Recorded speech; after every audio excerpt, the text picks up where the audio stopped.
시사인의 김은지입니다. 네. 월요일 아침은 힘들지 않으세요?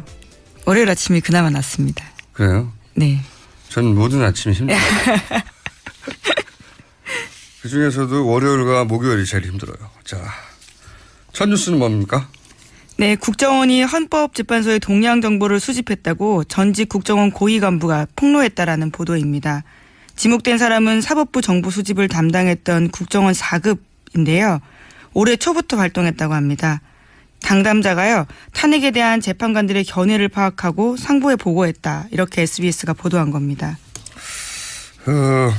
이분 한 주 동안 발음 새는 거 보십시오. 어제 뭐 하셨습니까? 아니요. 피로가 풀리질 않아요. 주말에 쉬어야 되는데. 예. 자, 이번 한 주 동안 아마 가장 주시한 뉴스가 후속 보도가 이어지지 않을까. 제가 지난 한 달 동안 뜬금없이 가졌던 의문이 있지 않습니까? 친박 진영은 왜 탄핵이 기각될 것처럼 갑자기 정당과 대선 주자들에게 헌재 판결을 승복해야 한다는 서약서를 쓰자고 적극적으로 나서는가. 우리는 모르는 그들만 아는 어떤 정보가 있는 게 아닐까. 그 의문을 제가 계속 제기해왔는데 응답은 없었어요, 그동안. 근데 이 보도대로라면 이게 바로 그 의문에 대한 답에 해당되는 보도가 아닐까 싶은데, 한마디로 이제 재판관들을 견해를 파악해가지고 보고를 했다는 거잖아요. 예. 예, 그렇죠. 이 보도에 따르면요. 국정원은 물론 부인하고 있습니다. 네, 국정원은 항상 부인하니까요. 네네. 관련. 물론 뭐 그런 보고가 있었다고 하더라도 그런 보고대로 결론이 난다는 보장 같은 건 전혀 없죠. 근데 만약 이게 사실이면 당시 이 정보는 국정원만 알려고 받았을 리는 없고 청와대에 보고했을 거라는 추정이 이제 충분히 가능한 상황이 되는데, 만약 이게 사실이면 이거는 국정원이 국내 정치에 개입했다 이런 수준이 아니고 역사를 자기들 손으로 바꾸려고 한 거죠. 예. 예, 또다시 국정원이 등장한 거죠. 이거는 이게 전 내란죄에 해당되는 거라고 봅니다. 왜냐하면 헌법기관의 기능 행사를 강압하거나 방해하거나 불가능하게 하거나 그게 내란이거든요. 별도의 단독 특검으로 다룰 만한 사안이라고 보고, 그 보도 내용이 꽤 구체적이에요. 그 A씨, 4급 A씨가 등장하는데 이분이 국정조사 청문회 때 양승태 대법원장 예. 사찰 문건을 작성했다고 하는 사람이고, 또 지시한 사람은 보도에 따르면 우병우 민정수석과 친분이 있는 국정원 고위 간부 이렇게 표현이 됐죠. 예. 친분이라는 표현만으로는 특정할 수는 없는데 일반적으로 알려지기로는 우병우 민정수석과 친분이 있다 이렇게 표현되는 건 국정원 2차장이죠. 네, 속칭 우병우 라인으로 지목되고 있죠. 네. 검찰 출신입니다. 최현수 국정원 2차장이 일반적으로는 친분이 있다고 표현되는데, 이분이 이제 검사장이 승진된 직후에 국정원 2차장 자리에 가달라고 우병우 전 민정수석이 요청했다 이렇게 알려져 있어요. 네. 근데 검사장 승진이 됐으니까 정권 말기에 그걸 관두고 그 자리에 가는 사람이 잘 없단 말이죠. 근데 그 자리에 가라고 권유했다고 알려진 사람이 또 아이러니하게도 박영수 특검이에요. 양아들이라고 알려져 있죠. 아이러니합니다. 이게 지금은 서로 정반대 위치에 있으니까. 어쨌든 이번 주 내내 주시 뉴스가 전 될 거라고 보고, 참 참고로 재판관들에게 권총을 찬 경호원을 배치했다고 했잖아요. 예, 밀착 경호하고 있습니다. 저는 이 경호 인력도 이런 뉴스가 나온 김에 철저히 파악을 해봐야 된다. 왜냐하면 제가 알기로는 국정원은 이런 인력 배치에도 영향을 미칠 수 있거든요. 꼭 그랬다는 게 아니라 이참에 파악을 해봐야 되겠다. 그런 생각이 듭니다. 네. 왜냐하면 가장 가까이 있는 경호 인력이다 보니까 그분들이 뭐 통화하거나 얘기하거나 계속 옆에서 지켜볼 수 있잖아요. 지난번에 한번 얘기했지만 운전기사와 네네. 경호 인력을 주요 통해서. 취재원이라고요. 네. 네. 저도 운전기사나 이런 분들을 주요 취재원으로 삼은 적이 많습니다. 네. 국정원이라고 그러지 말란 법 있습니까? 자, JTBC도 후속보다 조금 있었네요. 네, 사정기관 관계자 증언을 보도했는데요. 이런 이야기입니다. 헌재 주변에 국정원 직원들 몇 명 더 보이긴 했었던 건 사실이다. 그렇게 해서 만들어진 정보로 BH, 그러니까 청와대에 전달한 게 확인이 된다면 사찰이라고 해도 할 말은 없다. 이렇게 인정을 한 거죠. 사장기관 관계자가 누군지 예. 모르겠지만 후속 보도가 계속 이어지겠죠. 야당도 이게 이런 뉴스는 정말 탄핵 심판 자체를 뒤흔드는 결과가 나오더라도 의심을 가질 수밖에 없는 뉴스라서 계속 나올 거라고 봅니다.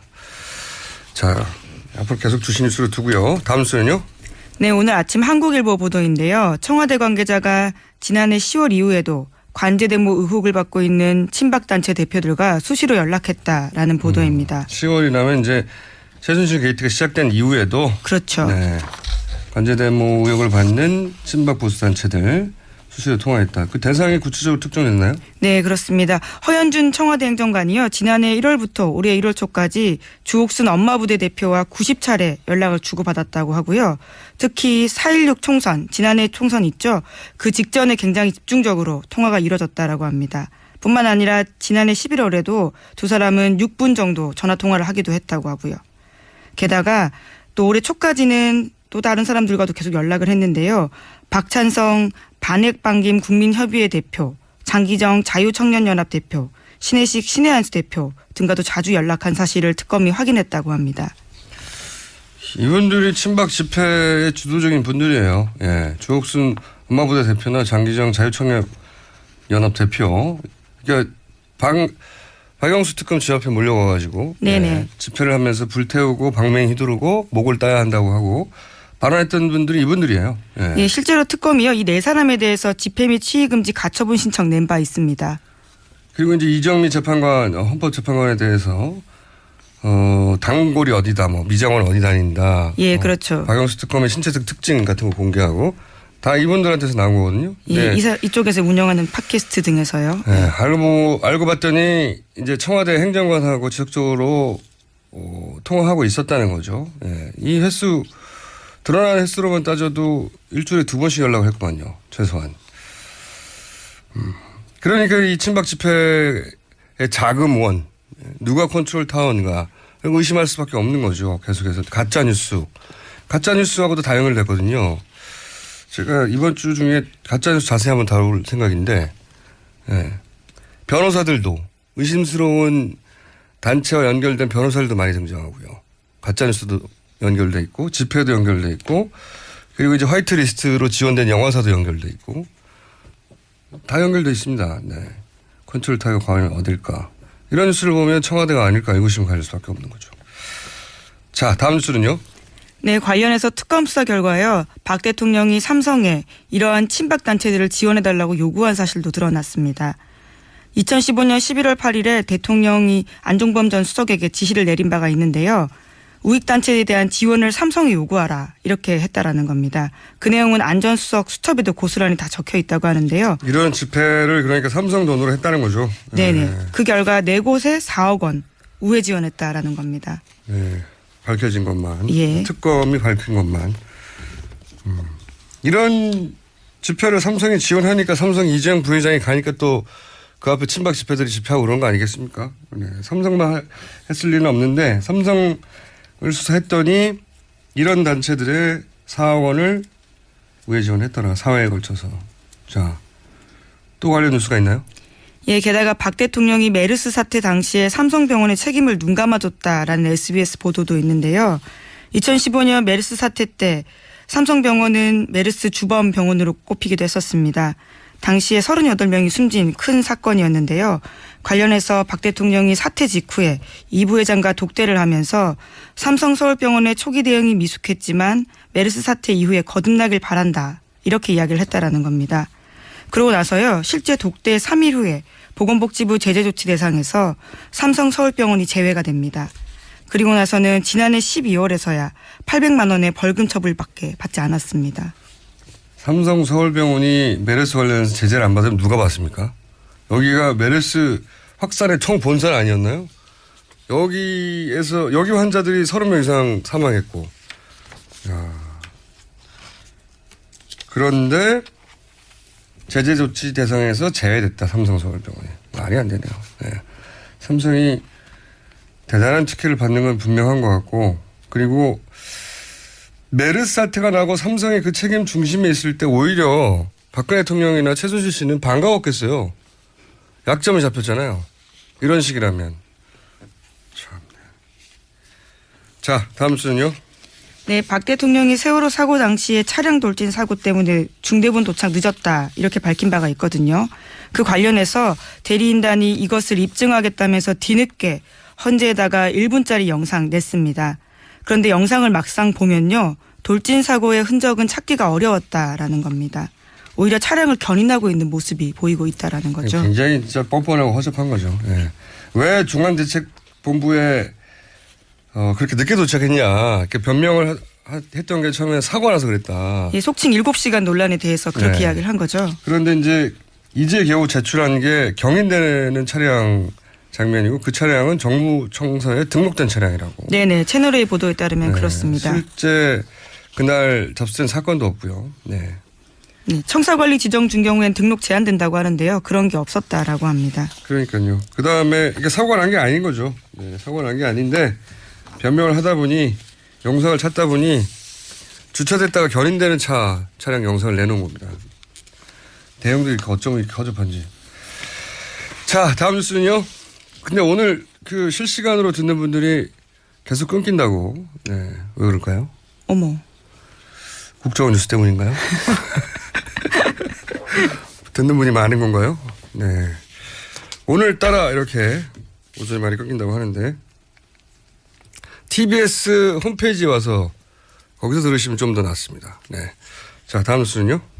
네, 특검 관련된 뉴스가 또 있는데요. 최순실 씨가 이상화 KB 하나은행 본부장 승진 청탁 관련해서 3번이나 걸쳐서 박 대통령한테 요청을 했고요. 결국은 하나은행이 조직 개편까지 하면서 이 본부장을 승진시켜줬다라는 겁니다. 이게 최순실의 집요함 그리고 그 집요함에 발맞추는 박 대통령의 적극적 지시 이게 전형적인 사례죠. 여기가 여러 번 나왔지만 정유라에게 이제 무역회사에나 내주는 신용장을 내줘서 독일에서 대출해준. 네, 그렇죠. 당시 프랑크푸르트 외환은행 합병되기 전에 지점장이었죠. 근데 이분이 이제 한국에 돌아온 다음에 유럽 총괄 본부장을 해달라고 했는데 그거 안 됐고 그리고 왜냐하면 총괄 법인 자체가 무산됐다고 해요. 예, 네. 그렇습니다. 그래서 국내 지점장으로 갔고 서초동 지점장으로 네. 갔죠. 또다시 국내에서 이제는 해외 업무를 총괄한 본부장으로 해달라고 3번째 청탁을 한 거죠. 그러자 하나은행이 조직 개편을 해서 아예 자리를 만들어줬다. 이게 내용이죠. 네. 네, 이 과정을 실제로 수행했던 사람은 안종범 전 수석인데요. 하나금융그룹 회장한테 전화해서 그렇게 머리가 안 돌아가냐. 내 이득을 위한 게 아니다. 이렇게까지 화를 냈다고 합니다. 그러니까 처음에는 구체적으로 말을 못했겠죠. 이게 BIP의 지시라는 사항을.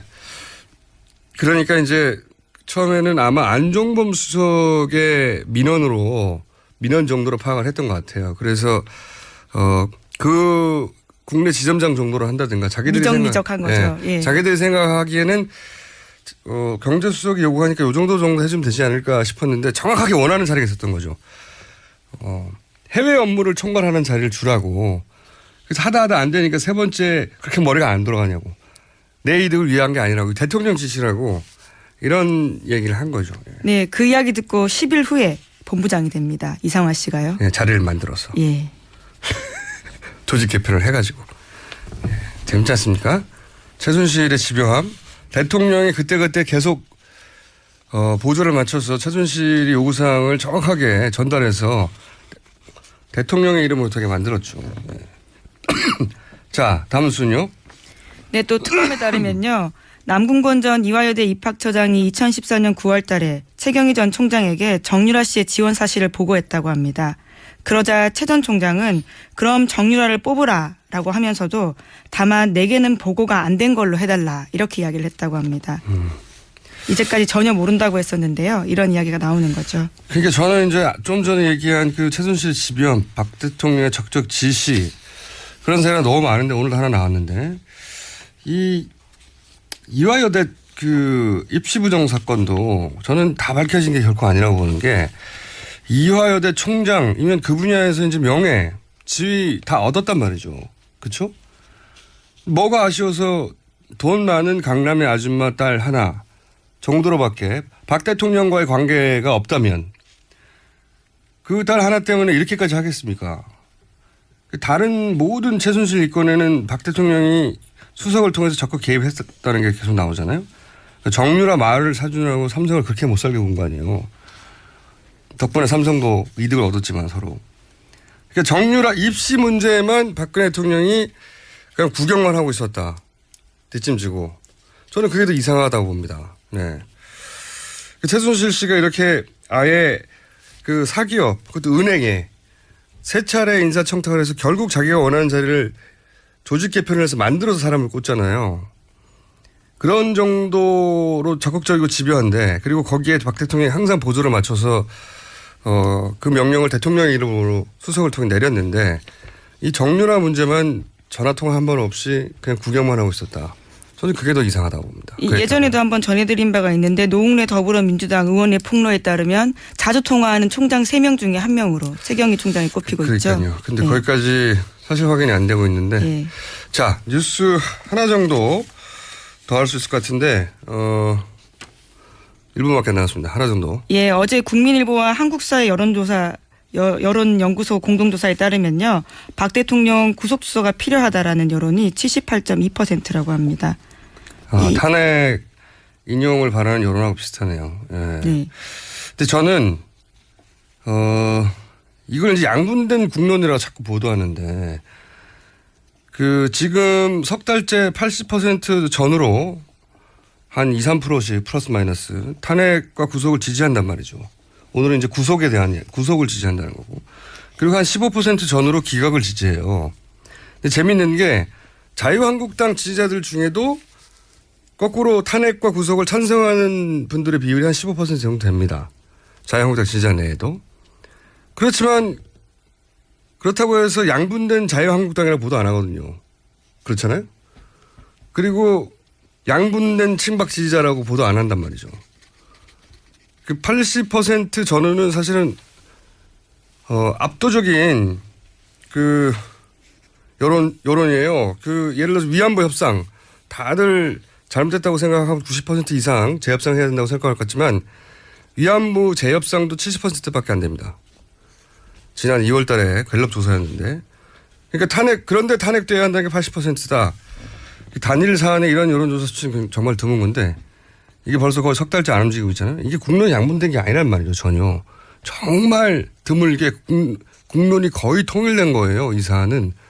자꾸 양분된다고 보도하는 건 대단히 잘못된 보도라고 생각합니다. 자, 네, 해당 여론조사는 95% 신뢰 기준에 플러스 마이너스 3.1%포인트 유무선 전화 RDD 방식으로 이루어졌습니다. 네, 국민일보 한국사회 여론조사 연구소 공동조사였고요. 구속수사가 78.2% 필요하다는 거. 자, 오늘 여기까지 했고 끊김 현상은 이유는 모르겠습니다. 저희가 중요한 내용을 말할 때만 그랬었는데 오늘은 브리핑밖에 없었는데 국정원 관련 뉴스 때문인가요? 여기까지 하겠습니다. 시사인의 김은지였습니다. 감사합니다. 우선 그 몇몇 대형 교회이긴 합니다만 이 대형 교회들이 친박 집회에 신도들을 조직적으로 동원했다. 이게 사실입니까? 네, 알려져 있는 바로는 은혜와 진리교회나 여의도 순복음교회가 조직적인 동원을 한 흔적이 있는 것 같습니다. 그래요. 지금 말씀하신 은혜와 진리교회, 순복음교회 이외에 다른 대형 교회들도 있습니까? 네, 잘 나타나지 않는 거로 알려져 있습니다. 그렇군요. 그 여의도 순복음교회나 은혜와 진리교회는 기본적으로 조용기 목사님이 이끌었던 것인 걸로 알고 있는데, 예. 네, 조영기 목사님과 그분 동생이 각각 담임 목사인데요. 예, 조영목 목사. 예. 네네네. 한 그룹은 아니고요. 서로 갈라져 있고 약간 좀 경쟁 관계에 있는. 아, 그래요? 교회들이죠. 네네. 예. 이 조용기 목사 그리고 조영목 목사 이분들이 이 친박 집회에 적극적인 이유는 뭘까요? 네, 조영기 목사는 지금 현직에서 은퇴해 있기 때문에 예. 이 친박 집회에 어떤 의견을 가지고 있는지는 명확하게 드러나 있지 않고요. 예. 조영목 목사님은 굉장히 적극적으로 동원하고 있는 것 같고요. 또 여의도 순복음교회도 그렇게 적극적으로 하고 있는 것 같습니다. 조영기 목사님은 은퇴한 경우니까 예. 좀 다르라고 할 수 있을 것 같습니다. 제가 좀 이따 다시 한번 여쭤보겠지만 네네. 그 이유가 궁금한 건데 우선 그 전에 동원 방법은 구체적으로 어떻게 된 겁니까? 대형교회가 동원하는 것은 뭐 담임 목사가 강권하는 건데요. 예. 예, 그 뭐 담임 목사가 교회의 뭐 예배라든가 밖에 여러 공지 방법을 통해서 교인들에게 참여하는 걸 권고하는 것이죠. 참여를 권고하고 당일날은 이제 그 버스를 대절해서 네네. 신도들을 실어 날랐다고도 하던데 그런 방법도 동원하는 거죠. 네, 그러니까 뭐 관광하고요. 예. 그다음에 이제 버스를 동원해서 타게 하는 것이죠. 은혜질길 같은 경우는 한 20대 정도 45인승짜리 버스가 20대 정도가 동원돼서 사람들을 실어서 나른 것으로 알려져 있습니다.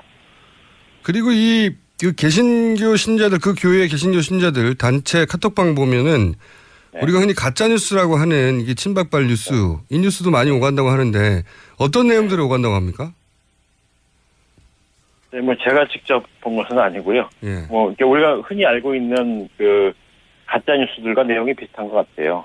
그 뭐 이번 헌재가 이 잘못되어 있다라는 거, 뭐 좌파들에 의해서 좌지우지된다라든가 뭐 이런 정도에 있는 것 같습니다. 그러면 이 집회에 버스까지 타고 오시는 신도들은 또 어떤 분들입니까? 교회가 동원하는 신자들 같은 경우는 이게 적극적인 참여자들은 아닌 것 같고요. 예. 그냥 뭐 어떤 경우는 이유도 모르고 그냥 목사님이 강권하니까 참여하는 경우도 있는 것 같고요. 예. 되게 연세가 많고 또 이렇게 학력도 높지 않고 이런 분들이 좀 더 많이 참여하는 것 같습니다. 개신교 내부에서도 이렇게 친박 집회에 참여하는 신도들의 행태 또는 그 신도들을 동원하는 목사님들의 행태에 대해서 비판적인 목소리가 있긴 있습니까? 개신교 안에서 비판적인 목소리가 상당히 많고요. 예. 또 특히 이제 개신교 목사님들은 교회 신자들의 어떤 반응에 굉장히 민감한 집단인데요. 예. 교회 안에서 신자들이 따가운 시선으로 반응하는 것들이 눈에 보이기 때문에 많은 교회 참여했을 법한 많은 교회 목사님들이 오히려 소극적으로 명확하게 태도를 보이지 않고 교회에서 잘 얘기하지도 않는 그런 경향이 있는 것 같아요. 그렇군요. 그러니까 지금보다 훨씬 더 많이 참여했을 법한 정황이 있는데 그분들이 그 개신교도 일반 신도들이 그런 행태에 대해서 비판적이다 보니까 적극적으로 참여하지는 못하고 있고 일부 대형 교회만 그렇다.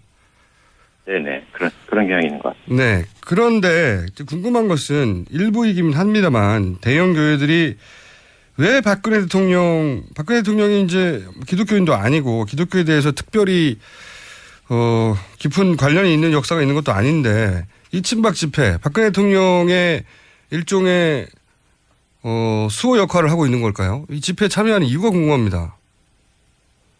네, 뭐 대체적으로 저는 이제 참여하는 분들이 한 세 부류 정도로 나뉘어져 있는 것 같아요. 세 부류요? 예. 네, 첫 번째는 이제 담임 목사가 동원하는 경우가 있고요. 두 번째는 이제 기독교 NGO 극우 성향의 기독교 NGO들이 예. 동원하는 경우가 있고요. 예. 또 하나는 이제 그 친박 팬덤 현상으로 예. 박근혜 대통령을 아주 추종하는 사람들이 있는 것 같아요. 예. 근데 대체적으로 담임 목사가 동원하는 신자들 같은 경우는 적극성이 좀 덜한 분들, 이곳 연세가 많은 분들이 많은 것 같고요. 예. 기독교 극우 성향의 기독교 NGO들은 좀 젊은 부류의 사람들이 동원되는 경우가 이제 이런 사람들인 것 같아요. 예. 그리고 이제 친박 팬덤 현상으로 참여하는 분들은 교회 목사와 관계없이 아마 이제 이 친박 그룹들과 연결돼 있어서 참여하는 것 같아요. 근데 이제 제 추측으로는 1990년대 이후에 한국 개신교회 기도원들이 빠른 속도로 사라져갔거든요. 기도원들이요? 네네. 예. 근데 이 기도원에서 활동을 많이 하는 분들이 매우 적극적인 신자층인데, 예. 이들이 교회에 일반 교인으로 편입이 정상적으로 잘 안 된 것 같아요. 그래서 교회 주변부의 신자로 참여하고, 네. 교회에서는 좀 이제 이런 성향의 사람들이 좀 불편해하는 것도 있는 것 같고요. 그런 분들이 대체적으로 이제 친박 팬덤 현상의 일원으로 참여하게 된 거 아닌가 싶은데 그분들은 뭐 담임 목사와 관계없이 정보를 독자적으로 알고 참여하는 분들인 것 같아요. 이 세 번째 범주는 좀 연세가 많은 분들이 많은 것 같아요. 그러니까 기도원들이 그 대형 기도원들이 사라졌는데 그 기도원 중심으로 활동하던 좀 열정적이고 감성적이고 보수적이고 이런 분들이 있었는데 이런 분들이 참여하는 것 같고. 네네. 네. 그리고 그들은 되게 극우 성향이 많거든요. 그래서 그런 것 같고요. 그다음에 기독교 NGO들 중에서도 극우 성향의 NGO들이 있거든요. 그런데 이제 이런 이런 세 루트의 참여자들의 공통점은 극우 성향이라는 거죠. 근데 이제 첫 번째 교회가 담임 목사가 동원하는 경우는 성향은 보수적이고 극우적이지만 적극적으로 자기 의사를 표현하는 분들이 아닌데 담임 목사가 가라니까 참여하는 것 같고요. 두 번째나 세 번째의 경우 이제 기독교 NGO, 극우 성향 NGO 단체나 박근혜의 어떤 열광적 지지자들은 다 극우 성향인데 특히 이제 이 세 번째 부류는 박근혜 대통령에 대한 어떤 팬덤이니까 말할 것도 없지만 이제 개신교 이런 신자들을 동원하는 개신교 목사나 기독교 NGO들은 박근혜 대통령에 대한 특별한 열정이 있다기보다는 극우라는 점에서 만난 것 같아요. 근데 이런 활동에는 사실 비용도 들고 네네. 버스 동원하는데도 비용이 들어가지 않습니까? 네네. 그 비용적인 관점에서 어떤 커넥션을 찾을 수 있을까요? 네, 이제 재정적인 문제는 전적으로 담임 목사와 관련돼 있을 것 같은데요. 예, 특히 대형 교회를 갈수록 한국 교회는 담임 목사의 제왕적 권력이 잘 관철되고 있거든요. 그렇겠죠. 예. 네, 그런데 되게 대형 교회가 두 부류로 나뉘는데요. 첫 번째 한 부류는 되게 90년대 이전에 대형 교회로 부상한 교회들이고요. 또 다른 부류는 90년대 이후에 대형 교회가 된 교회들인데 90년대 이전에 대형 교회가 된 교회들은 개신교가 막 급성장하던 시절에 대형화된 교회예요. 그런 교회는 새신자들이 많이 유입돼 들어오고요. 그래서 대형 교회가 됐다면 90년대 이후에는 새신자의 유입이 별로 없어요. 그런 상황에서 이제 다른 교회에서 이동한 이제 수평 이동 신자라고 부르는데 수평 이동 신자들이 많이 유입해 들어오는데 90년대 이후에 수평 이동해서 교인이 된 분들은 대체적으로 어떤 분들이냐면 학력이 좀 높고 교회에서 주요 직책을 경험했고 이런 분들이거든요. 그래서 이제 이런 분들을 교회 목사가 제왕적 권력을 가지고 있어도 이 90년대 이후에 성장한 교회들은 교인들의 눈치를 목사들이 보지 않을 수 없거든요. 그래서 이제 교회 목회가 제왕적으로 잘 진행되기는 어려운데 그래도 두 유형의 교회들이 공통되는 것은 교회 목사가 재정을 독점적으로 운영하는 거에 대해서 교인들이 특별히 반대하지는 않아요. 그래서 목사는 자기가 운영할 수 있는 교회의 재정들 중에 이런 집회에 지지하는 분들은 재정 지원을 할 수 있을 것으로 보이거든요. 그리고 이것은 사회적으로 감시되지도 않기 때문에 어떤 방식으로든 뭐 충분히 가능한 방법이에요. 근데 이제 그런 목사들의 돈들이 집회에 직접적으로 지원되는 형태도 있고요. 또 기독교 NGO들, 극우 성향의 NGO들에게 돈을 평소에 지원해주는 방식으로 되는 경우도 있는 것 같아요. 그러면 제가 궁금한 것은 이 교회 재정을 정권이 지원해 줄 수도 있습니까? 정권으로부터 어떤 재정적인 후원이나 간접적인 지원이 있었기 때문에 그런 거에 대한 보답이기도 합니까? 혹시? 정부가 교회 재정 지원한다고요? 직접은 아니어도 네. 교회의 재정적인 면에서 정부나 정권의 도움을 받는 그런 경우도 있습니까? 한국 개신교는 한국 종교 가운데서 정부로부터 가장 많은 특혜를 받은 종교인 건 분명하지요. 근데 이제 교회는 지금 이제 그런 특혜의 결과 재정이 재정이 완벽하게 투명하지 않아요. 그러니까 지금 대형 교회 가운데서 재정을 투명하게 운영하는 교회는 아주 몇 곳밖에 없고 대부분의 교회는 재정이 어떻게 운영되는지도 모르거든요. 그래서 지금 몇몇 건 같은 경우는 신자들 중에 어떤 기업하시는 분들이라든가 이런 분들이 교회를 통해서 돈 세탁을 하기도 한다라고 하고요. 또 정치인들의 돈들이 돈 세탁되는 장소가 교회라는 얘기도 있거든요. 그러니까 이제 그런 형태로 네트워킹돼 있을 수 있는 것이죠. 뭐 감사를 받는 것도 아니기 때문에 추정만 할 뿐이거든요. 그런 거는. 네네. 네. 또 한 가지 제가 그 짧은 시간이지만 꼭 여쭤보고 싶은 게 이런 친박 집회와 이 사정기관 국정원과도 관련이 있는 거 아니냐 이런 추정들을 많이들 하는데 일부 밝혀진 바도 있고 혹시 이런 보구수 일부 개신교 교회들이랑 그런 정보기관들과의 연관성 뭐 이런 거를 감지하신 적도 있습니까? 네, 뭐 그 정보부의 뿌리가 예. 한국의 정보부의 뿌리가 그 기독교 극우 세력과 연관성이 굉장히 밀접히 있거든요.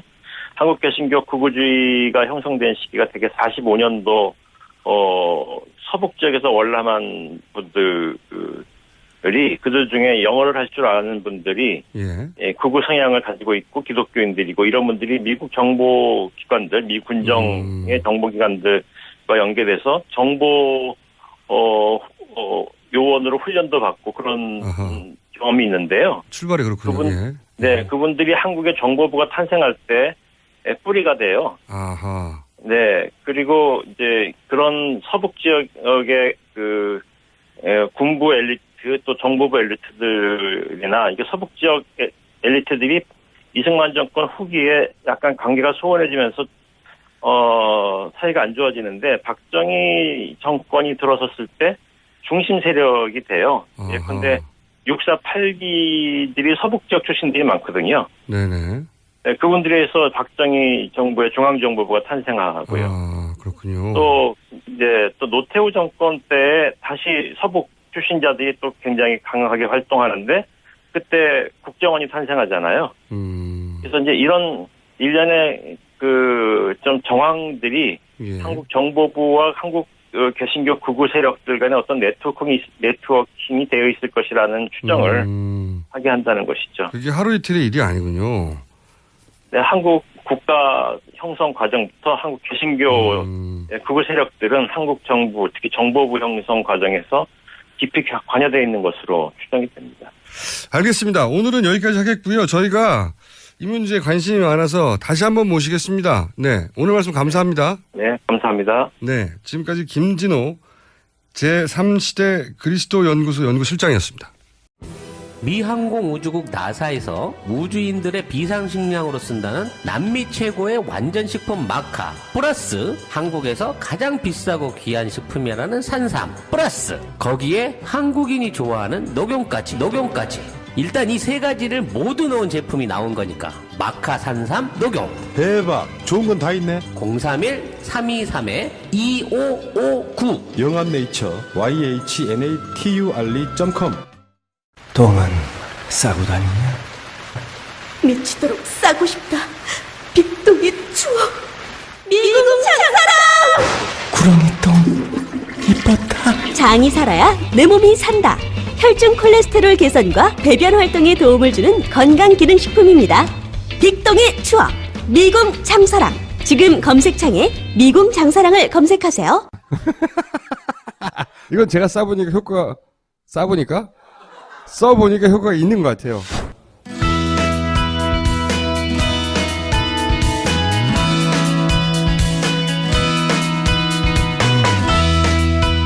사드 배치 관련해서 중국의 보복이 막 현실화되고 있습니다. 중국에서 마케팅 업체 대표를 맡고 있는 이재민 통신원 전화 연결해보겠습니다. 안녕하세요. 안녕하십니까, 베이징입니다. 목소리가 굉장히 씩씩하십니다. 네. 많이 긴장도 되어 있습니다. 지금 상황인지라요. 아, 중국 상황이? 네, 맞습니다. 목소리 굉장히 좋으신데. 자, 네. 중국에서는 이 사안 관련해서 어떤 보도가 이루어지고 있는지 좀 총평을 해 주십시오. 뭐 롯데 불매 운동이라든가 최근에 중국에서 사드에 관련한 보도들이 어떤 식으로 이루어지고 있습니까? 사드와 관련해서 사드를 왜 배치를 하는 것인지, 그리고 네. 입고했을 경우에 중국에 어떤 영향이 있을 것인지 예. 다양한 보도들이 많이 나오고 있습니다.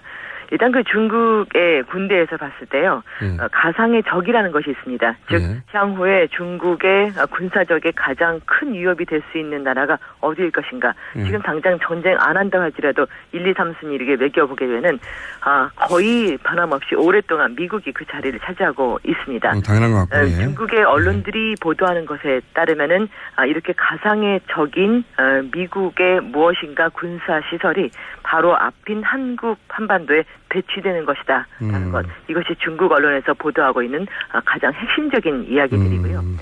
정말 관심을 특별히 갖고 있는 사람이 아니라 할지라도 그냥 TV나 라디오를 접하게 되면 사드라는 것, 이 단어를 아주 깊이 알고 있을 만치 중국인들에게 중요하게 작용했습니다. 중국어로 사드라고 이렇게 표현을 하는데요. 일부에서는 이게 미사일과 관련된 방어 시스템으로 다 인식하고 있는 사람이 있는가 하면, 일부 국민의 경우에는 사드, 미사일 이 두 가지만 키워드만 기억이 남기 때문에 사드는 중국을 공격하기 위한 미사일 시스템이라고 물론 언론에서 그렇게 얘기를 안 했음에도 불구하고 미사일이 배치된 것으로 알고 있는 중국인들도 적지가 않습니다. 그러니까 한마디로 하면 미국 미사일이 중국 앞마당에 배치됐다 이런 식으로 이해하는군요. 대중들은. 그렇습니다. 그리고 그것에 한국이 적극적으로 동의했다라고 생각하는 사람도 적지는 않습니다. 물론 방어 시스템이라고 제대로 알고 있는 분들이 훨씬 많기는 하고요. 자, 그럼 구체적으로 롯데마트가 최근에 4곳이 영업 중단됐어요. 그래서 중국 내에서는 야, 롯데마트 곧 망하니까 선불 카드 빨리 써야 된다 이런 얘기까지 나온다고 하는데, 이 롯데마트 영업 중단 소식은 얼마나 큰 비중으로 보도되고 있습니까, 중국에서? 보도가 롯데마트에 대한 보도가 많이 나오고 있지는 않습니다만은 그 롯데마트 자체로는 참 문제가 큰 것 같습니다. 사실상 지난주 금요일의 경우에 제가 현장에 가봤습니다만은 금요일 오후 저녁 시간은 화이트 칼라족들이 일주일간 구매할 물건들을 사기 위해서 많이 몰리는 시간이지 않습니까? 매장에서 굉장히 볼 수 없던 그 중국 손님들이 어디 가 있는가 봤다면 선불 카드를 환불하기 위해서 굉장히 기대치를 쓰는 것을 볼 수 있었습니다. 환불. 일단은 마저 경제적인 실리를 구한다 할지라도 혹시라도 롯데마트가 중국에서 철수를 하게 되면은 선불 카드가 무용지물이 된다, 이런 것 때문에 빨리 환불을 하려는 사람이 있었고요. 그 밖에도 약간 격앙이 되어서 돈이 많고 적고가 아니라 우리는 무조건 환불을 받아야겠다라고 격앙된 어떤 그런 모습을 보이는 소비자도 볼 수가 있었습니다. 이 롯데마트는 4곳인데 4곳 이외에도 더 확대될 가능성에 대한 보도는 없습니까? 그런 것이 보도로 나오고 있지는 않습니다. 왜냐하면 중국 언론 자체가 뭔가 그 롯데에 대해서 보복 조치를 하고 있다, 뭐 이런 것으로 전해지지는 않고요. 지금 현재 롯데에 대해서 하고 있는 것도 주로 소방 안전 점검을 하고 있다, 혹은 이러한 점검 결과 부적격으로 판단이 됐다, 이런 것에 대해서 적합한 어떤 그런 대응을 하고 있는 것으로 나오기 때문에 향후에 롯데가 더 많이 철수하게 될 것이다, 이런 보도는 나오고 있지 않습니다. 하지만 겉으로야 소방 안전 점검이지만 대형 마트 4곳을 거의 동시에 지금 영업 중단을 시켰기 때문에 중국 내에서 중국인들은 이것이 이제 경제적 보복 조치이고 수가 있죠. 그렇게 알고 있는 거죠. 예? 그렇습니다. 네네. 그러면 다른 대기업들은 어떻습니까? 다른 대기업들도 상당히 조심하고 몸을 낮추고 있습니다. 현재 어떤 구체적인 제재라든지 이런 것이 있지는 않은 상태인데요. 일단 큰 거래가 달려있는 큰 금액의 거래일수록 이번 사드의 폭풍에서 영향을 받는 것은 많은 그런 것들을 볼 수 있습니다. 실제로 최근에 진행되고 있었던 한국에 대한 어떤 투자라든지 한국의 프로젝트에 참여하려고 했던 그런 많은 중국의 자금들이 있었는데요. 일단은 뭐 예를 들어가지고 당국으로부터 보고를 받았기 때문에, 당국으로부터 지시를 받았기 때문에 투자를 안 한다, 뭐 이런 것보다는 이렇게 예를 들어서 우리 돈으로 100억 1000억 원 그런 규모의 어떤 투자를 하려고 하다가 만약에 한중 양국의 뭔가 정세가 안 좋았을 경우에 굉장히 난처하거나 혹은 불이익을 당할 수도 있는, 혹은 어떤 거래가 상당히 껄끄러워질 수 있다는 것이 있기 때문에 굳이 한국에 이 자금을 투입하는 것보다는 다른 제2, 제3에 보다 안전하고 확실한 자금으로 그런 방향으로 자금 투입하려는 움직임들이 아무래도 크기가 커질수록 굉장히 많은 것 같습니다. 실제로 특히 지난 2월 28일에 롯데 측이 사드 부지에 대한 계약을 정식으로 체결하면서 이러한 움직임은 더 커졌다고 할 수 있는데요. 실제로 2월 20일 조금 지나서 상당히 본격적으로 잘 진행되고 있었던 투자가 그 체결 이후 언론에 위험한 얘기들이 많이 불거져 나오면서 많이 중단된 전화를 받은 것, 좀 통보를 천천히 하자라는 통보를 받은 것들이 적지가 않습니다. 그렇군요. 그러니까 이런 롯데마트뿐만 아니라 앞으로 그 계획됐던 투자들도 주춤한 상태다. 그런 말씀이신 것 같고 목소리가 젊은 박영선 의원 같아요. 네. 그렇습니까? 네, 좀 미모가 뛰어나긴 합니다. 자, 이건 어떻습니까? 네. 중국의 SNS죠. 웨이보에 한국인 출입 금지 이런 얘기도 나오고, 네. 반한 분위기가 있다는 식으로 보도가 되는데 저희가 중국에 안 살다 보니까, 네네. 실제 반한 분위기가 있는지, 교민들은 걱정을 하는지 이런 게 궁금하거든요. 네, 일단 교민들이 걱정을 많이는 하고 있습니다. 모이게 되면은 가급적 어떤 정서를 자극하는 얘기를 하지는 말자. 죄송합니다. 그런 얘기를 하기도 하고요.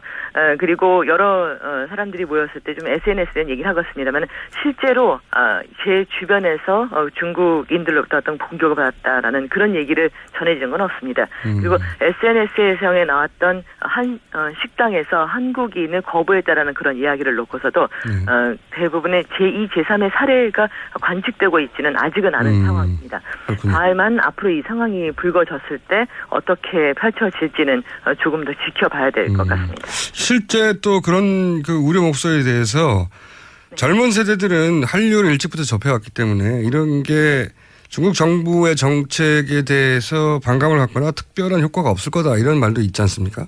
그건 어떻게 보세요?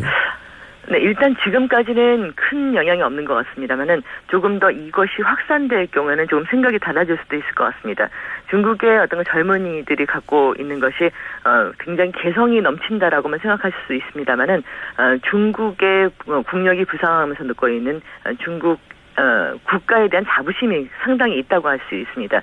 따라서 이것이 계속 이어질 경우에는 굳이 내가 이렇게 봐야 될 것인가 혹은 예전에는 한국의 콘텐츠를 보고 그 다음 날 만났을 때 서로 이야기를 나누고 뭔가 공감하고 선물로 서로 주고 이런 것이 있었다고 하면은 조금은 나 혼자서 별도로 보는 쪽으로 다 같이 그러한 즐거움이나 입소문을 더 번져주는 효과는 많이 줄어들고요. 혼자서 보는 사람들로 좀 변화가 되지 않을까 이런 예상이 됩니다. 한국에 대한 호감을 공개적으로 표현하는 게 꺼려지는 분위기 이 정도는 이루어질 것 같다. 그거는 분명히 있을 것 같고요. 사실상 젊은이들이 이제 SNS상에서 굉장히 많이 얘기하고 있는 것은 사드와 관련해서 이것이 매치가 되냐 안 되냐 이런 얘기도 많이 되고 있는데요. 그중에서 상당히 많은 사람들은 중국과 미국에 예상되고 있는 4월 달의 정상회담에 관심을 갖고 있기도 합니다. 궁극적으로 봤을 때 이것이 한반도에 배치되는 것의 핵심적인 그런 화두는 미국 쪽에 있다고 얘기를 하는 것인데요. 이런 것과 관련해서 특히나 최근에 미국의 국무장관이 직접 중국을 방문해서 이와 관련된 대화를 나눌 것이다라는 것들 이것이 중국 언론에 나오고 있습니다. 즉 미국이 와서 사드를 배치할 수밖에 없다는 일방적인 얘기만 하고 들어갈 것인지 아니면 중국의 입장을 청취해서 결국 이것이 한국과 중국 사이의 갈등이 아닌 가장 핵심적인 미국과 중국 사이에 뭔가 조율을 보는 쪽으로 끌고 가게 된다면 국면은 굉장히 달라지지 않을 것인가라는 그런 이야기들입니다. 알겠습니다. 실제로 예를 들어서 여태까지 그 사드 얘기가 나오면서 미국에 대한 어떤 불만, 미국에 대한 제재 이런 것이 전혀 제기되지는 않았었고요. 이 사드 배치에 있어서 한국이라는 화두만 부각이 되고 이것이 미국에서 온다라는 것이 별로 얘기는 된 바는 없었습니다. 그렇군요. 자, 전반적인 분위기는 알겠고요. 마지막 질문인데, 이제 국내에서 불만은 많이 국내 언론들이 제기하는 비판은 뭐냐면, 이제 중국 현지에서는 정부 차원에서 점점 차근차근 이런 우리나라에 대한 경제 제재나 분위기 반전이 반한 쪽으로 흘러갈 그런 조짐이 보이는데도 불구하고 우리 정부가 아무런 대응책도 없고 그리고 계속 중국이 지금 현재 한중 경제 구조상 그렇게 본격적인 경제 제재를 할 수 없다. 이 얘기만 계속 반복하고 있거든요. 이런 우리 정부의 대응에 대해서 중국 현지에서 느끼는 불만이랄까요? 네. 안일함이랄까요? 이런 문제는 없습니까? 네, 일단은 이쪽에서 느끼고 있는 것은 당장의 생존권이 특히 한국의 교민 기업은 굉장히 심각합니다. 예를 들어서 우리나라 전체적으로 봤을 때는 어떤 그 무역의 다원화라든지 다른 국가와의 거래를 늘려야 된다 이런 쪽을 이제 선회하고 계시는 것 같은데 현지에 있는 기업은 중국만 바라보고 온 그런 경우가 굉장히 많기 때문에 일단은 매우 심각한 불만들이 있는 것은 사실입니다. 그래서 어떻게 보면요, 사실상 왜 움직이지 않느냐를 얘기 많이 하다가 어떻게 더 큰 위험성이 있을 것인지 혹은 어떻게 이 문제를 해결해 나갈 것인지 해법을 찾아줬으면 좋겠다라는 것이 더 강하게 나타나고 있습니다. 예를 들어서 그 올 10월이 되면요, 그 한국과 중국 사이에 통화 수합 530억 달러 가량이 되는 통화 수합이 만기 도래하는 것이 있습니다. 이것이 자연 소멸될 것인지 아니면은 더 연장이 될 것이냐에 따라서 이것이 단순 대중 수출, 중국에 대한 사업을 하고 있는 기업에만 영향을 미치는 사안이 아니라 통화 수합이 530억 달러 정도라면 우리나라 전체 외환 보유액이 약 3천억 달러 정도 수준이라고 제가 알고 있는데, 그러다 보니 굉장히 큰 규모에서 금융적인 커다란 그 외자에 대한 부담을 줄 수도 있는 그런 사안들이 있습니다. 이제 해야 될 일은 지금 있는 보복이 얼마나 부당한 것인지, 얼마나 그 현지에서 아픔을 겪고 있는지 그것도 물론 알아주시면 너무 감사합니다만, 앞으로 있을 수 있는 중국의 제2, 제3의 방향은 어디로 갈 것인지를 미리 좀 전망을 하시고 그것에 대해서 대처를 하고 이것에 대해서 적극적인 조율을 하는 노력을 해주셨으면 좋겠다라는 것, 그리고 미중 간의 정상회담을 하게 됐을 때 이 사안이 반드시 논의되도록, 그러니까 우리가 하나의 완전한 타격의 대상이 아닌, 사실 이 힘의 구도가 어디에서 출발했는지를 명확히 미국과 중국 사이에서 대화가 이루어질 수 있도록 우리가 미국과 잘 소통을 해야 되는 것이 아니냐. 지금 교민들이 굉장히 많은 관심을 갖고 있는 것은 이 부분, 즉 어떻게 미래에 더 심각한 문제가 있을 수 있는 것인지, 이 문제를 해결하기 위해서 지금 우리가 활용할 수 있는 최대한 노력이 무엇인지를 좀 더 생각해 보았으면 좋겠다라는 모습입니다. 네, 말씀도 잘하시고 목소리도 좋고요. 저희가 앞으로 자주 연결할게요. 네. 기다리고 있겠습니다. 그리고 좋은 소식 많이 준비하고 있겠습니다. 알겠습니다. 한마디로 앞으로 정부가 어떻게 할 건지 대책 좀 알려달라는 말씀으로 저는 이해했고요. 자, 오늘 여기까지 하겠습니다. 감사합니다. 감사합니다. 배경이었습니다. 네, 지금까지 이재민 통신원이었습니다.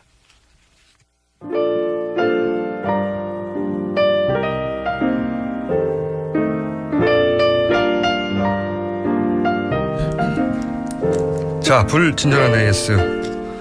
오늘 또 신기록 세워나요. 홍준표 도지사 인터뷰 반응이 또 폭발적으로 많습니다. 쾌변 홍준표가 궤변 홍준표가 되었네요. 이런 반응도 있고, 또 인터뷰는 재밌었어요. 네, 재미의 종류는 여러 가지죠. 네, 이런 분들도 있고, 태극기 집회, 저는 친박 집회라고 봅니다만은 갔다 오신 분들 문제가 또 있나요? 네. 친박 집회 갔다가 귀가하시는 어르신들 중에 태극기를 감춰야 한다, 아들 보면 안 돼 하는 어르신들을 자주 봅니다. 저는 광역버스 기사입니다. 네, 버스에서 그런 말씀하시는 분들 만나보네요. 저희 친정엄마가 순복음교회 교인인데 목사님께서 나라를 위해 기도만 하러 갑시다 라고 얘기해서 신도들은 잘 알지도 못하고 동원됐다, 이런 문자도 있습니다. 네, 오늘 접속 지연에 대한 불만도 많습니다. 네, 튕긴다, 끊긴다, 잘 안 들린다, 이런 날이 있어요. 저희는 왜 특정 날에만 이럴까 의심하고 있는 중입니다. 네, 물론 TBS 사장님이 이 시설을 확충 안 해줘서 이럴 수도 있고요. 원인이 파악되는 대로 알려드리겠습니다. 자, 오늘 여기까지 하겠습니다.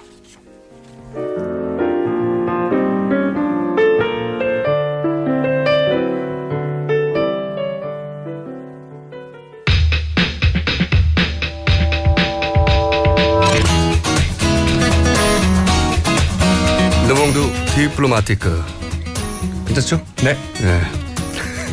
한때 편집장, 이젠 편집위원 임상훈 위원님 나오셨습니다. 안녕하십니까? 네, 안녕하십니까? 예, 인문결 연구소 소장님이시기도 합니다.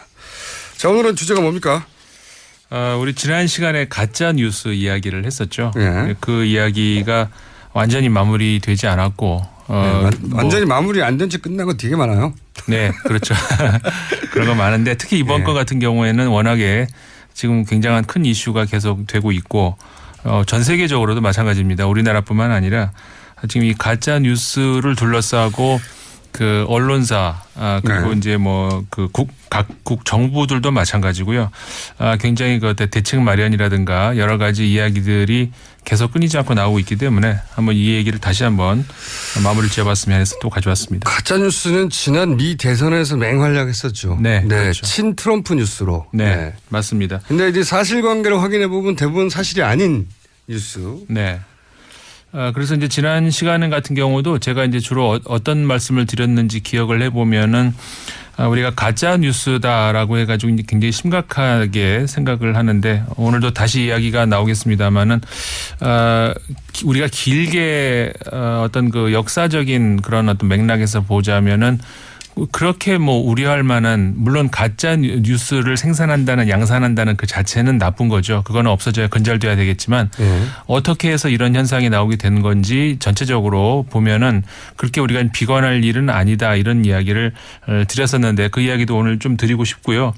말씀하신 것처럼 지난 미국 대선에서 특히 이게 굉장히 심하게 이제 불거졌었고 그리고 이제 그 전에 주로 이게 그 미국 영어권에서 많이 나와서 그런 건데 그래서 이제 전 세계적으로 이 가짜 뉴스를 아예 그 영어식으로 그 페이크 뉴스라는 말을 번역을 안 하고 그냥 쓰는 나라들도 많이 있어요. 그 영어권에서 아주 심각하게 났던 현상인데 영국에서 브렉시트 때도 마찬가지였죠.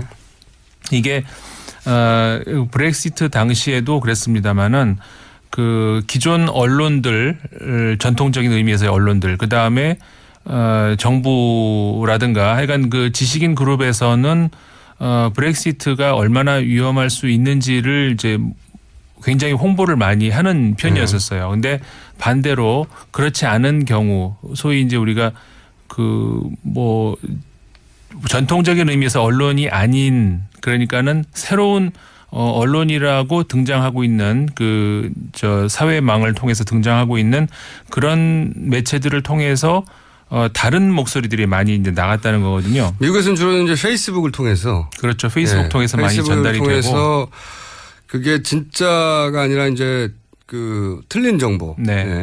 다른 정보가 아니라 틀린 정보에 기반했는데 그것이 공식적인 뉴스처럼 페이스북사에 유통이 되고 그게 흔히 전통 매체 뭐 뉴욕타임스나 그런 매체들보다도 더 많이 회자됐던. 그렇죠. 그래서 그게 이제 선거에 미친 영향이 지대하다. 이런 평가가 있었고 그 덕분에 트럼프가 당선됐다까지 분석하고 그런 평가가 있죠. 그래서 미국의 한 그 매체의 보도에 따르면은 그 대선 직전에 3개월 동안 독자들이 가장 그 많이 봤던 가장 인기가 많았던 20개의 그 뉴스를 이제 꼽아봤어요. 근데 이게 20개의 가짜 뉴스 그 다음에 20개의 그 전통적인 보통 우리가 흔히 말하는 그 언론에서 나온 20개의 그 진짜 그 뉴스 중에서 인기 뉴스 이렇게 비교를 했는데 그 전통적 의미에서의 그 언론에서 나온 20개의 그 인기 기사보다 그 가짜 뉴스 20개가 조회수가 더 많았다. 훨씬 더 많았다. 그리고 반응의 그 어떤 정도도 훨씬 더 좋았다는 거죠. 그 중에서 특히 20개 중에 17개가 아까 말씀하셨죠. 친 트럼프 성향의 저 보도들로 나왔다는 거죠. 더 재미있는 것은 우리 가짜 뉴스가 정확하게 이걸 베낀 것 같은데 친 트럼프 가짜 뉴스들 이 보면 그냥 개인이 만든 게 아니라 트럼프 진영과 연결되어 있는 트럼프하고 뭐 친한 어떤 기업인이라든가 그쪽에서 펀드를 냈다든가 거기서 조직적으로 프로페셔널하게 만들어졌더라 뉴스가. 맞습니다. 뭐 대표적으로 예를 들어서 이제 프란시스코 교황이 트럼프 지지를 발표했다. 이게 굉장히 큰 반응을 얻었었어요. 말도 안 되는 건데. 말도 안 되는 소리죠. 이제 저 교황 본인도 이 가짜 뉴스 현상에 대해서 아주 신랄하게 비판을 한 그런 일이 있습니다. 그 다음에 또 뭐 클린턴 후보가 테러 단체 이슬람국 그러니까 IS를 얘기하는 거죠. IS에 무기를 판매했다 이런 거. 근데 이거를 또 트럼프 당시 후보 본인이 막 거론을 해요. 네. 가짜 뉴스에서 올라온 걸 트럼프 본인이 또 거론을 합니다. 가짜 뉴스라는 게 특징이 어느 한 소수에서 이렇게 돌던 사실이 점점점 퍼져나가면서 돌고 돌아서 그러니까 이게 진짜를 덮어버렸어요. 그렇죠. 그러면서 다시 거꾸로 자기 귀에 들어오면 진짜인가 봐 이렇게 되는 거죠. 그러면서 정치인들도 이런 얘기가 지금 많이 돌고 있다라고 하면 정치인이 얘기했으니까 이게 다시 더 공신력을 얻게 되는 거고 그렇죠. 이렇게 빙빙빙 점점 커지는 거죠. 우리가 마치 마이크 2개를 스피커를 양쪽에 놓고 이렇게 해보면 이게 소리가 점점점 커지는 남자 굉장히 확대돼가지고 커지잖아요.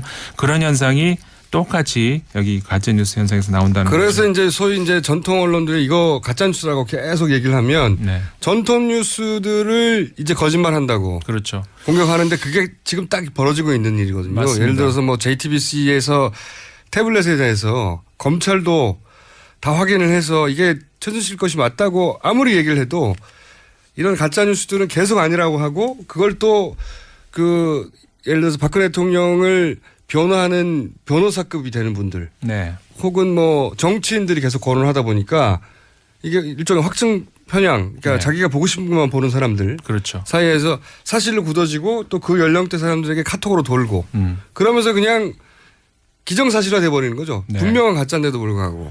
그래서 이렇게 되는 그 원인이 도대체 뭘까 이런 그 분석을 해외에서도 이제 많이 하고 물론 대책도 많이 나오고 여러 가지가 이야기가 나오고 있습니다만은 일단은 그 원인으로 가장 많이 나올 수 있는 이야기가 뭐 한 2가지 정도를 굳이 꼽자면은 일단 그 기술의 발전이죠. 그렇죠. 인터넷으로 진짜 너무나 쉽게. 그렇죠. 진짜 뉴스 사이트나 가짜 뉴스 사이트나 거의 똑같이 만들 수 있어요. 네, 맞습니다. 네. 어제도 그 한 방송에서 그 관련 보도를 했습니다마는 저도 잠깐 봤는데 그 어떤 어플리케이션이 있는데 그 개발자가 이제 나와서 인터뷰를 하는 걸 저도 봤어요.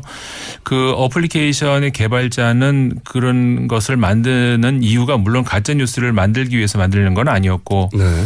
그 뉴스의 형태를 띄어서 자기의 이야기를 하면은 너무나 재밌을 것 같다. 네. 이런 어떤 그 좋은 취지에서 만들었는데 이게 가짜 뉴스를 양산하는데 기여를 하고 있다라고 하는 걸 본인이 알고 이제 깜짝 놀랐다는 얘기가 나왔는데 네. 본인은 개인 뉴스를 재미있게 퍼뜨리려고 만든 건데 그렇죠. 그걸 가져다가 쓴 거죠. 가짜 뉴스 만든 근데 거죠. 그 어플리케이션을 통해서 만들 수 있는 방법이 너무나 쉬워요. 네. 불과 뭐 몇 분 걸리지도 몇 분도 아니죠. 그냥 그냥 자기가 뉴스 형식으로 쳐넣기만 텍스트만 쳐넣기만 네. 합니다. 사진 몇 개 붙여. 그리고 뭐 어디서 이상한 정보 같은 거라도 이렇게 쫙 긁어서 거기다 갖다 집어넣으면 바로 그냥 뉴스처럼 돼버리는 그런 걸 도와주는 어플리케이션이더라고요.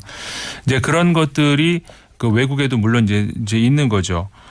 이제 그 페이스북 같은 경우도 이런 문제에 대해서 우리는 언론사가 아닌데 왜 우리가 책임을 지냐 이렇게 처음에는 그러지 않았습니까? 근데 워낙에 이게 문제가 되고 그 독일 같은 경우는 그래서 페이스북에 그 벌금을 아주 큰 벌금을 과징을 하겠다. 네. 정부 차원에서 페이스북에 대해서 어떤 그 제재를 가하겠다 이런 입장으로 나오니까 페이스북도 이제 지금은 이제 입장을 바꿨습니다. 그래서 각 나라별로 예를 들어서 프랑스 같은 경우도 언론사 15개의 언론사죠. 언론사들이 서로 간에 이제 크로스 체킹을 하기로 하는 어떤 그런 협약도 하기도 했고 그다음에 이 페이스북하고 같이 그 공동으로 해서 이런 가짜 뉴스를 걸러내기 위한 그런 방법들도 지금 이제 보완을 하는 중이라 그래요. 이게 이제 그냥 단순히 개인이 착오로 잘 몰라서 정보의 한계 때문에 그랬다면 모르겠는데 그건 얼마든지 뭐 봐줄 수 있죠. 그런데 그렇죠. 이거는 이제 정치 집단이 의도를 가지고 목적을 가지고 만들어낸 가짜니까 이건 범죄건 정치적 범죄거든요. 그렇죠. 예. 그래서 이제 물론 우리가 이제 이런 얘기를 하다 보면은 이런 생각을 하시는 분도 계실 거예요. 아니 메이저 언론들은 과거에 가짜뉴스 한 적 없어? 이런 얘기를 하시는 분이 있을 거예요. 의도적 왜곡을 한 적이 많죠. 있죠. 예, 그러니까는 어떻게 보면은 아까도 이제 총수님 말씀하셨죠. 그 보고 싶은 것만 본 사람들이 이제 본다. 예. 그게 이제 왜 그렇게 됐냐면은 과거에는 정보를 만들어내는 것이 거의 그 획일화, 그러니까 일부 소수 언론들만 권력을 행사하는 그런 독점적이었는데 그런 장 아니었습니까? 그렇기 때문에 그 시민들 입장에서는 정보를 얻을 수 있는 소스가 극히 제한돼 있었고, 네. 그러니까 옛날에는 사실 우리 이랬잖아요. 이거 뭐 어떤 이야기를 했을 때 믿을 수 없다. 그럼 너 그거 어디서 봤어? 그럼 신문에 나왔어. 그러면 이게 기정사실화 되는 거잖아요. 예, 끝나는 거였는데. 네, 그게 예. 이제 말 끝나는 건데 그런 거기에 이제 대한 건 저거밖에 없대. 신문을 다 믿니? 이거밖에 없거든요.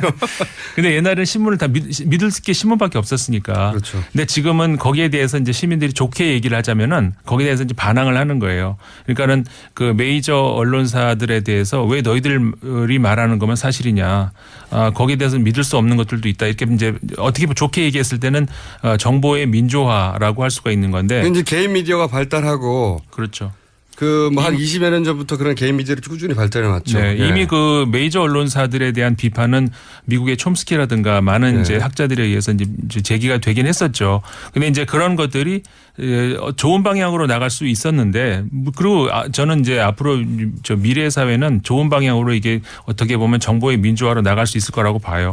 근데 이제 그런 과정에서 이제 어떻게 이런 부작용이 나오고 있는 건데, 그래서 이제 미국에서도 이 몇 가지를 이제 구별을 해요. 이거는 미국에서 구별하는 게 아니라 제가 이제 르몽드 신문에서 프랑스에서 본 건데, 그러니까 가짜 뉴스랑, 그러니까는 영어로 이제 fake news 말고 false information.